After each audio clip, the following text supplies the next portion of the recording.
BRS అధినేత మాజీ ముఖ్యమంత్రి కేసీఆర్ పార్టీ ఆవిర్భావ దినోత్సవం సందర్భంగా అభిమానులకు గుడ్ న్యూస్ చెప్పారు. ఎక్స్ లో ఖాతా తెరిచి సామాజిక మాధ్యమం ద్వారా మరింత చేరువయ్యారు.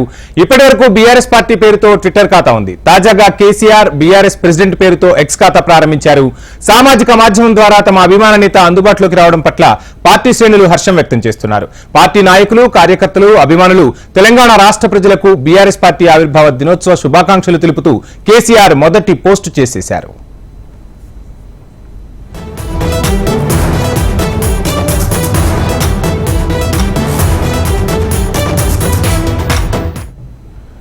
ఇక కరెంటు సమస్యపై రెండో పోస్టు చేశారు గులాబీ దళపతి. తాను గంట క్రితం మహబూబ్ నగర్ ఎంపీ అభ్యర్థి మన్నే శ్రీనివాస్ రెడ్డితో పాటు ఎమ్మెల్యేలతో కలిసి మాజీ మంత్రి శ్రీనివాస్ గౌడ్ ఇంట్లో భోజనం చేస్తున్నప్పుడు 2 సార్లు కరెంటు పోయిందని కేసీఆర్ పోస్ట్ చేశారు.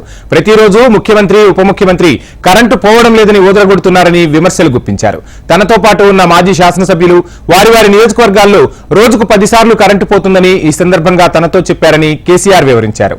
రాష్ట్రాన్ని పాలిస్తున్న కాంగ్రెస్ పార్టీ పరిపాలనా వైఫల్యానికి ఇంతకన్నా గొప్ప నిదర్శనం ఏముంటుంది అంటూ కేసీఆర్ ట్వీట్ చేశారు.